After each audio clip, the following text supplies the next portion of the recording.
Hello, everyone. This is Al Kabir, the analyst, and today, yes, today, I will be talking the Cowboys. The Cowboys are a threat in the NFC East, and we got to be realistic. This is Al Kabir, the analyst. I'm not gonna lie. My videos, I've been dissing the Cowboys as far as the highlight videos I've been putting out there about Michael Parsons and things like that. But at the end of the day, I'm Al Kabir, the analyst, so I have to be honest. When I look at them, they look like a scary team. They definitely look like a scary team, but they are very flawed at the same time. Zeke carried the ball 11 times for 33 yards. That's not good. So that Prescott is on the same trajectory that he was on last year. He's on that same trajectory. He's going to have a phenomenal year. He might even break some records. Came out, 403 yards. He threw the ball, over 50 times, almost 60 times. 403 yards, and I think 3 touchdowns in a pick. And even a pick wasn't his fault. It was the drop by C.D. Lamb. And C.D. Lamb had one hell of a day. But to me, still his weakness is catching the ball. He was fourth in drops last year. Let's keep it a buck. Like, C.D. Lamb hands is questionable. Even at the touchdown he made up for the drop, but them drops can be very crucial. But that's far as on the offensive side. Other than that, offensive line held up right. Dak didn't really get hit as much. Offense look explosive, I'm not going to lie. With Amari Cooper, with C.D. Lamb, and with Michael Gallup, the offense looked good. I think his last name Dalton, the tight end that they got, they are pretty good. They are a pretty good offense, but they have to get that running back position situated because the last time Dallas was really winning is when Zeke was going. If Zeke is not going and he's cold, they're going to have a lot of games like that, quote unquote, moral victories, even though I don't think there's no moral victories in football. You either win or lose. But they're going to have a lot of games like that where Dak explode, but they can lose the game. Second glaring problem with them is special teams. Special teams is horrible. Coming from an Eagles fan, I know about having a bad special teams and how that can affect your team. They kicker missed 3 to 4 field goals. Those points was just enough to win that game. All that stuff matters. And it happened the first game. Kickers is all psyche. So if this happened in the first game, it can linger and linger through the whole season. So special teams, they got to get that right because they got to get that kicker right because that can cost them a lot of games. And it definitely cost them this first game because I was watching the game. I'm like, Dallas can possibly win this game. But they didn't, which it was over a questionable call, the OPI. I'm not sure if that was offensive passing. Actually, he extended.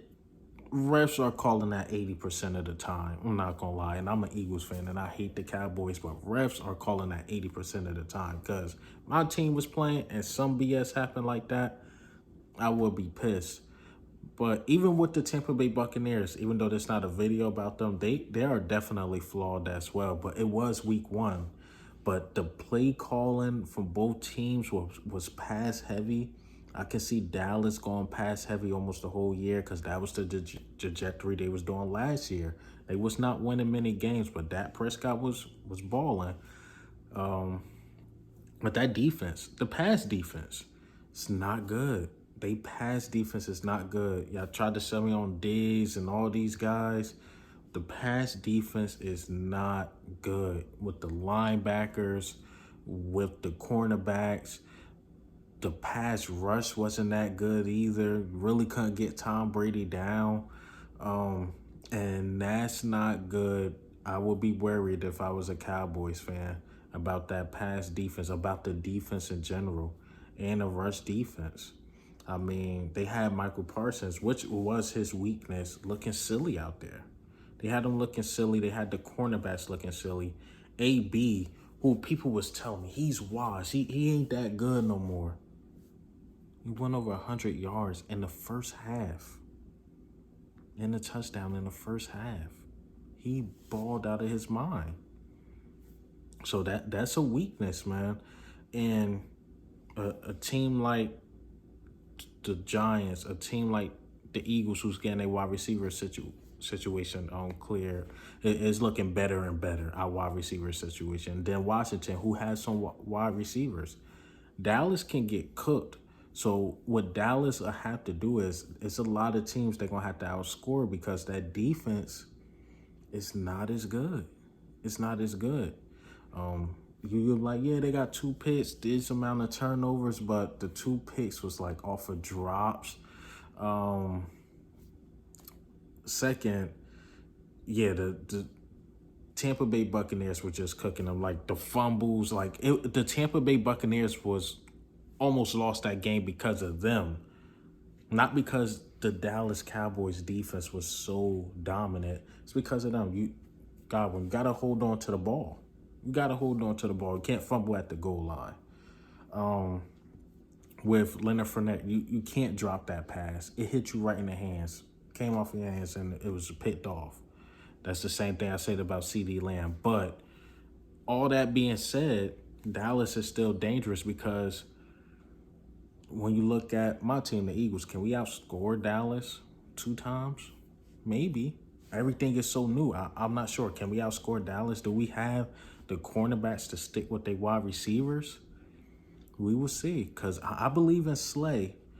Nelson, I got to see more. Avonte Maddox in the slot, I believe in him, but I got to see more. And if one of those dudes go down, we're in trouble. We are in trouble. So I can't lie. Dallas is very dangerous. They are very dangerous. And we'll see what we bring Sunday. Maybe Sunday boosts my confidence more. But what I've seen from Dallas, they can knock off a couple teams. But if they don't get that running game going and Zeke is out of it for the whole year, they had their best year when Zeke was the man. They had their best years. So we will see. We will see what Mike McCarthy do. He said he was doing that basically just responding to the defense. But Zeke wasn't getting nowhere anyway. I'm going to keep it a buck, too. He wasn't really getting nowhere because the Tampa Bay Buccaneers run defense is so strong. He wasn't really getting nowhere anyway, but you got to get your running back going.